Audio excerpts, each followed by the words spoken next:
Porteuse d'histoires anciennes, de mémoires oubliées, aujourd'hui cette voix renaît pour répondre à l'appel des siens, en quête de leur repère. Cette voix claire, celle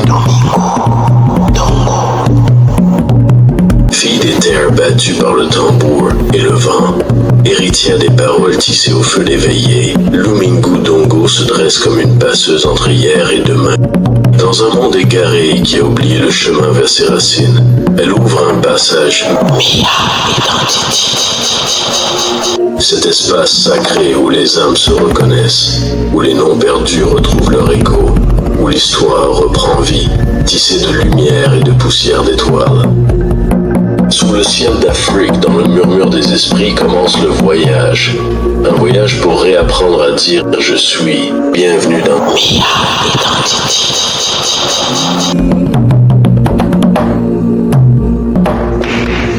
Gardienne des âmes, des mémoires et passeuse des âmes oubliées, je suis Lumingu Dongo. Je vous fais voyager à travers les méandres oubliés de notre histoire pour aborder un sujet passionnant, notre identité. Qui suis-je? Qui sommes-nous? Comment pouvons-nous nous définir réellement? Et pour cela, c'est avec nous au Mia Identity Show, pour ce premier de tous les épisodes à venir, nous allons aborder avec un hôte de grande marque, un hôte assez spécial, la question de l'identité africaine. Allons-y. Chers amis, chers amoureux du Mia Identité, c'est pour nous un plaisir de vous recevoir pour ce premier épisode du Mia Identity Show.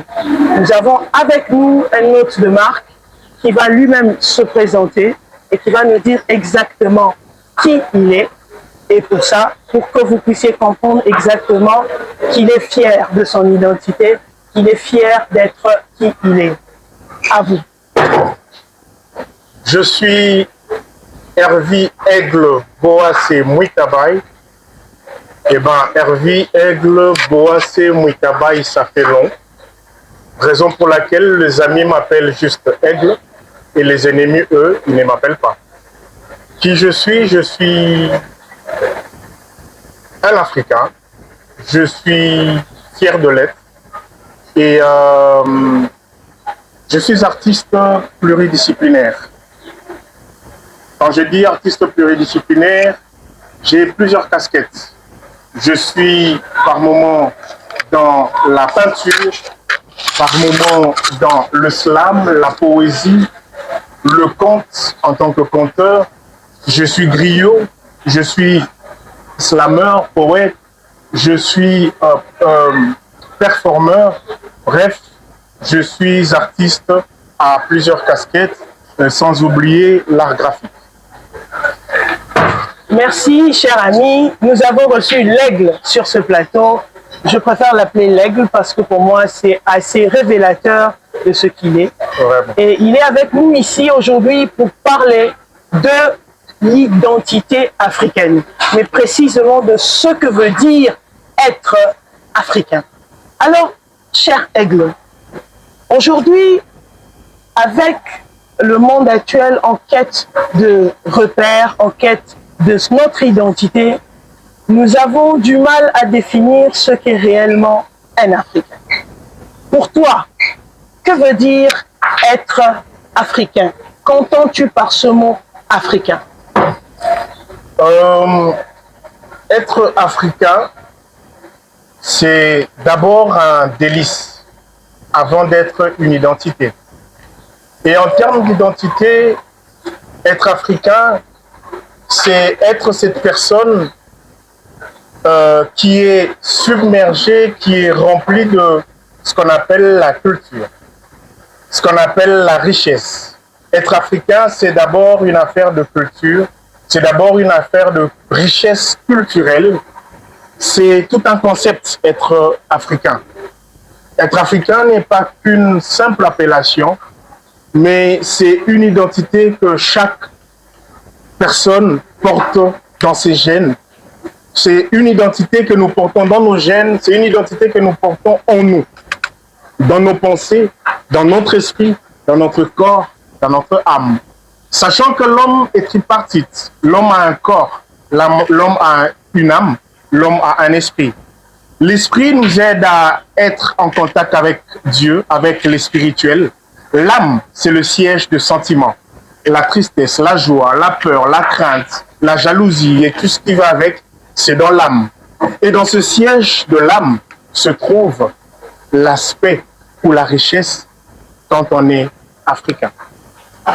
À t'entendre parler, il y a beaucoup à boire et à manger, mais si je suis une personne qui évite de philosopher, mais qui veut comprendre réellement c'est quoi être africain, est-ce que finalement je peux dire qu'être africain est une question de naissance, de culture ou d'état d'esprit? Être africain, c'est d'abord une diversité. Nous n'avons pas besoin nécessairement dire qu'on est africain parce qu'on est africain de naissance. Parce que nous avons des personnes à la peau blanche, des personnes à la peau rouge, qui sont plus africains que les Africains en termes de continent. Ils sont dans notre continent, mais ils sont plus africains que les Africains de naissance. Être africain n'est pas qu'une question de naissance. Être africain, c'est une identité, comme je le disais, et en ce terme africain, nous avons une diversité, comme je le disais. Bien, il y a une diversité, il y a un état d'esprit, il n'y a pas seulement une naissance, mais finalement pour toi, quelles sont les valeurs ou les caractéristiques qui définissent réellement un Africain? En tant qu'Africain, ce qui prime dans nos pensées, ce qui prime dans la pensée d'un bon Africain, c'est un petit mot. Un tout petit mot qu'on appelle famille. L'Africain a le sens de la famille. Être Africain, c'est avoir ce sens de la famille. Être Africain, c'est avoir ce sens de l'unité, le sens de respect, le respect de la culture, le respect des us et coutumes. Géographiquement parlant, l'Afrique a été délimitée dans une zone précise avec plus de 50 pays. Nous savons tous que, historiquement parlant, les pays n'existaient pas jusqu'à 1885 où les pays ont été séparés en États. Mais est-ce que finalement tu penses qu'il y a une identité africaine commune où chaque pays a son identité? Parlant, vous avez parlé de l'Afrique, vous avez parlé de pays, plus d'une cinquantaine, et je dirais exactement 54. Et je dirais même au mieux 54 pays plus 1. 54 pays plus 1 parce que le dernier c'est les Zanzibar. Nous avons 55 pays normalement qui ont signé à l'Union africaine. Les Zanzibar est le dernier en tête dans la liste. Et il y a pas très longtemps, je parlais avec le grand frère Lokwakanza autour de ce beau pays. Je lui posais la question de me dire, c'est quoi Zanzibar pour lui? Il m'a dit que c'était un magnifique pays, un beau pays, que tout le monde, tout Africain devrait visiter. Parce que c'est de là qu'on prenait les esclaves pour les amener aux Amériques. Et être africain, comme je le disais, ce n'est pas qu'une question de naissance. C'est une question de diversité. Et cette diversité va plus loin en termes de langue. Cette diversité va plus loin en termes de culture, en termes de tradition. Et chaque pays, membre de l'Afrique ou membre de l'Union africaine, a ses us et coutumes. Mais ils sont tous régis par une seule chose, l'amour et l'unité. Alors, on va souffler quelques secondes. Le Mia Identity Show a pour objectif justement de faire ce pont générationnel entre nos ancêtres, nos aînés, nos grands-parents avant nous et la génération future qui, elle, veut savoir réellement se positionner en tant que personne, en tant qu'entité, en tant qu'Africain, en tant qu'identité spécifique. Mais pour cela, on va essayer de parler un peu de la jeune génération aujourd'hui. on a un certain âge et comme je l'ai dit tantôt, nous sommes les passeurs. Mais pour les passeurs que nous sommes, nous avons nous-mêmes une petite façon de voir les choses, une conception de voir les choses. Nos arrière-grands-parents, donc nos ancêtres avant nous, avaient la leur, mais nous abordons donc ce passage avec la nouvelle génération. Comment penses-tu que la nouvelle génération considère l'identité africaine à cet instant précis? Parlons de la jeunesse, parlons de jeunes. Le maître mot, c'est la solidarité. Le maître mot, comme je le disais, c'est la solidarité, c'est l'unité, c'est le sens de la famille. Aujourd'hui, avec nos traditions, les jeunes font quand même un effort. Ça, c'est quelque chose à ovationner, à encourager, à pouvoir véhiculer nos traditions au travers des réseaux sociaux, au travers de la modernisation, au travers de tout ce qu'ils peuvent avoir sous la main. Et les jeunes aujourd'hui, quoique cherchant à mélanger ce qui est moderne de ce qui est traditionnel, nous gardons quand même, les jeunes gardent quand même cet aspect de l'Afrique. Nous pouvons le voir par rapport à ceux qui font de la musique, par exemple, ceux qui ont pu faire des grands tubes au niveau de l'extérieur du pays. Ils gardent cette petite identité, ou plutôt dire, cette grande identité dans leur petite personne, de manière à pouvoir les exhiber, le présenter partout où ils passent, quand ils sont sur le piédestal ou quand ils sont sur le podium. Le jeune, quoique africain, quoique gardant cet aspect du modernisme, il garde aussi l'aspect traditionnel qui marche de pair avec le modernisme. Cher Aigle, c'est un plaisir de t'avoir et c'est une bonne chose de t'entendre répondre à ces différentes préoccupations que nous avons. Mais je vais aborder un autre aspect de l'Africain. Okay. Je vais parler de la diaspora. La diaspora, c'est ce que nous considérons aujourd'hui comme des Africains, mais qui sont émigrés, qui sont à l'extérieur du continent, qui vivent à l'extérieur du continent. Cependant, on peut toujours aussi considérer certains Africains dans le continent faisant partie aussi de la diaspora, parce que d'une certaine manière, ils ne sont pas, disons, en concordance, ils ne sont pas immergés dans l'Afrique que nous connaissons actuellement. Mon souhait serait de savoir qu'est-ce que tu penses que la diaspora a comme perception de l'identité africaine, que ce soit la diaspora à l'intérieur du continent comme la diaspora à l'extérieur du continent.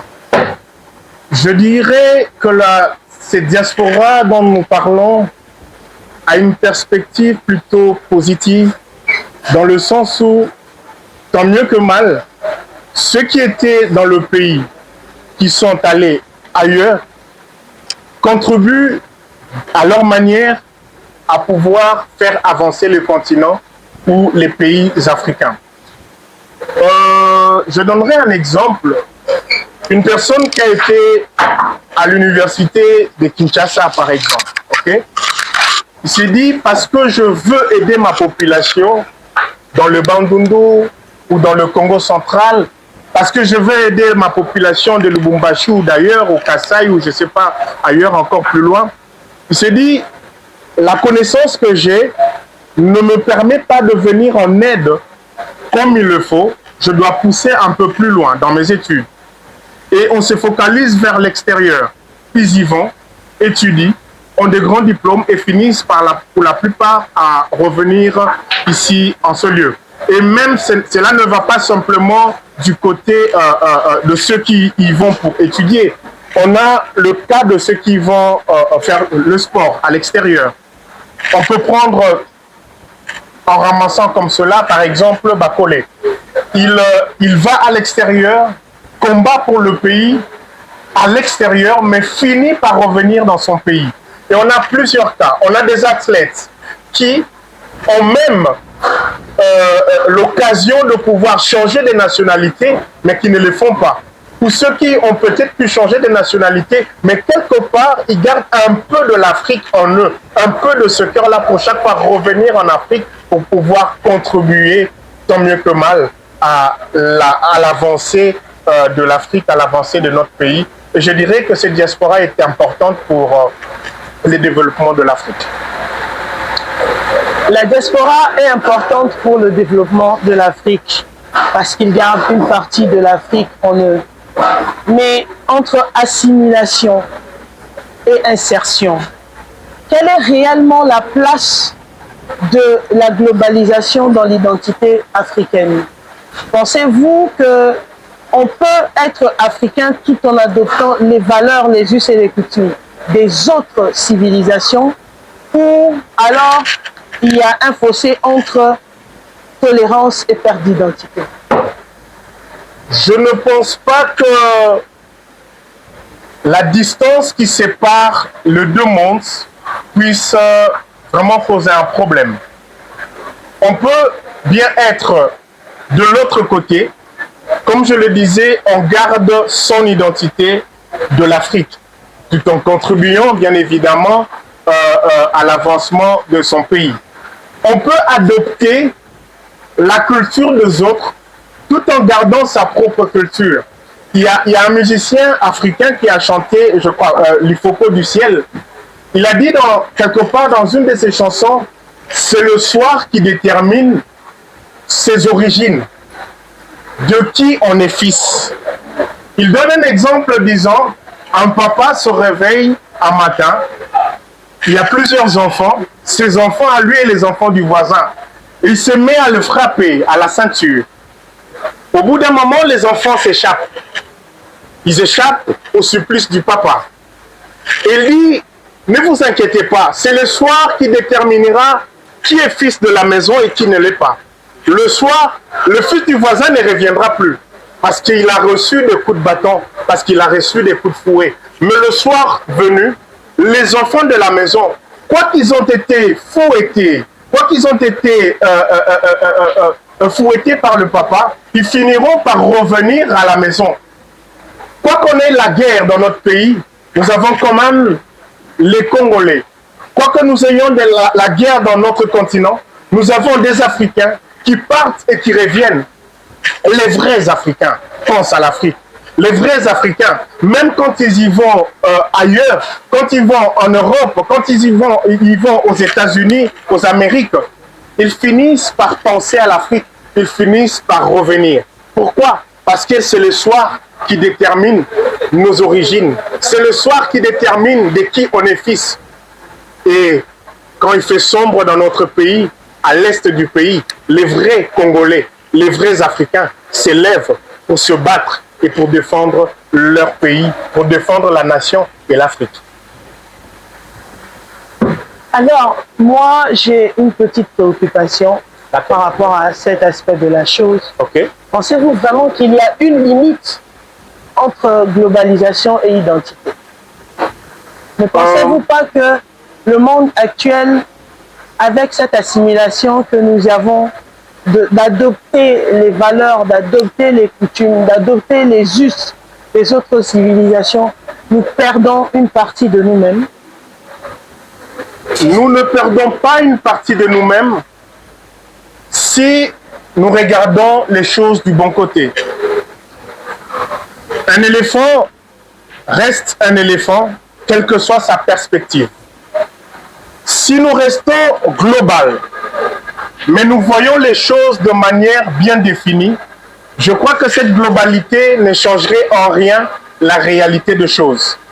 On appelle 5 aveugles devant un éléphant. Chacun des aveugles touche l'éléphant à une partie quelconque. Celui qui avait touché la patte dit l'éléphant, c'est un animal qui ressemble à un gros arbre. Un autre qui avait touché du côté de l'oreille, il se dit l'éléphant en fait c'est comme un drap. Et celui qui avait touché du côté de la trompe se dit l'éléphant en fait c'est comme un serpent parce qu'il bouge à tout moment. Et celui qui avait touché au niveau du ventre s'est dit l'éléphant c'est un gros ballon. Et celui qui avait touché au niveau de la queue avait sa perspective aussi. Chacun de ces aveugles avait sa perspective, avait sa façon de considérer l'éléphant. L'oreille, c'est l'oreille de l'éléphant. La trompe, c'est la trompe de l'éléphant. Le ventre, c'est le ventre de l'éléphant. Mais cela dit, l'éléphant ne ressemble pas à un ballon. L'éléphant ne ressemble pas à un gros arbre. Nous devons prendre la chose dans sa globalité, tout en épinglant les détails de chaque aspect de cette globalité-là. Donc on ne peut pas se perdre si on est global. On sent votre fierté d'être africain. Une grande fierté, une très grande fierté d'être africain. Fier de l'être. Exact, je le sens dans votre façon de parler. Alors si, selon vous, est-ce que vous pouvez vraiment nous dire quel élément qui font de vous une personne fière d'être africain? Qu'est-ce qui fait votre fierté en tant qu'Africain, la fierté de posséder cette identité? Ce qui fait la fierté de l'Africain, c'est un seul mot, en premier, c'est l'amour. L'Africain est cette personne qui est plein d'amour. Si dans le monde, où que vous soyez, vous rencontrez une personne porteur de l'amour dans son cœur, ça veut dire que cette personne est un Africain, tout simplement. Parce que nous, Africains, nous avons le sens de la famille. Nous avons cet aspect d'être altruiste. Les Africains sont des altruistes nés. Être africain se résume en un mot, l'amour. Tout simplement parce que l'Africain est imbibé de l'amour. L'Africain ne peut être dissocié de l'amour. Je nous ai parlé tout à l'heure, à notre début, du 55e membre qui a rejoint l'Union africaine. Parlons de la ville de Zanzibar, la merveilleuse ville que Lokotanza aime tant. Cette ville porte une histoire, l'histoire de l'Afrique, où les Africains étaient pris de là pour être conduits aux États-Unis. En réalité, cette ville ou cette contrée, cette île devait être considérée comme un lieu de pleurs, un lieu de tristesse, mais ça fait une joie pour nous, Zanzibar. Tout simplement parce que ça nous rappelle une belle histoire de l'Afrique, où on peut vivre, où on peut toucher, on peut palper du doigt l'amour de l'Afrique. L'Africain ne peut être dissocié de l'amour. Si un jour vous rencontrez une personne avec un tout petit peu de l'amour dans son cœur, dites-vous exactement, madame, que cette personne est africaine. Parce qu'on ne peut être africain et manquer de l'amour. Et si vous me posez la question, que ce soit moi ou que ce soit Lokotanza, d'où êtes-vous? Je vous dirai, madame, que moi je suis du pays qu'on appelle l'Afrique. Eh bien, si vous voulez savoir, madame, où se trouve ce pays, en fait, ce pays se trouve exactement là où se trouve l'Afrique. En fait, je suis du pays de l'Afrique, très exactement du côté de l'Afrique, en allant vers l'Afrique. Donc, quand vous arrivez en Afrique, là, c'est mon pays, parce que je suis africain. Ubuntu, Bumuntu, Gabantu. Ça fait partie des philosophies qui régissent l'identité ou le vécu quotidien de l'Afrique. Et ça se résume par l'amour. On est fiers d'être des personnes qui cultivent l'amour, l'amour pour nos frères, l'amour pour nos sœurs. Cependant, ce n'est pas vérifié partout. Quels sont pour vous les défis auxquels l'identité africaine est souvent confrontée? Les défis africains sont confrontés à quelque chose qui est lié au naturel. La richesse. Du fait que l'Afrique soit convoitée à cause de ses richesses, c'est ce qui fait que notre culture est très combattue. Ce qui fait qu'à peine on essaye de sortir la tête, à peine on t'écrase. Et si tu veux vraiment sortir la tête et que tu as vraiment sorti la tête, si tu arrives à gravir les échelons, qu'est-ce qu'on fait de toi l'Africain? On te pousse du haut d'un toit, on te pousse du haut de l'immeuble de plusieurs étages et tu tombes la tête la première, tout simplement pour t'écraser. La tête la première, tu ne sais plus réfléchir. Raison pour laquelle on combat l'Africain facilement depuis sa tête, en ingérant, en incrustant ce qui n'est pas de nos cultures, en ingérant ce qui n'est pas de nous. Et ça tue l'identité africaine, ça tue la culture africaine, ça tue même l'amour dans nos cœurs, malheureusement. De Béhanzin à Kimpavita, en passant par Samori Touré et ces grandes légendes qui ont fait l'histoire et l'épopée africaine, on peut dire que la traîtrise est un des éléments qui tue l'Afrique et qui tue l'identité africaine. Quels sont selon vous les différents stéréotypes qui tuent notre volonté d'appartenance à cette identité? C'est l'égocentrisme. On veut tout pour soi. On veut tout garder pour soi-même. On veut prendre même ce qui n'est pas, même ce qui est à autrui. Prenons, puisque nous parlons de l'Afrique, prenons l'exemple d'un seul pays. Nous prenons le Burkina Faso. Le Burkina Faso, plus précisément au temps du pays, le temps où on appelait le Burkina Faso le pays des hommes intègres. Et là, je vois Thomas Sankara.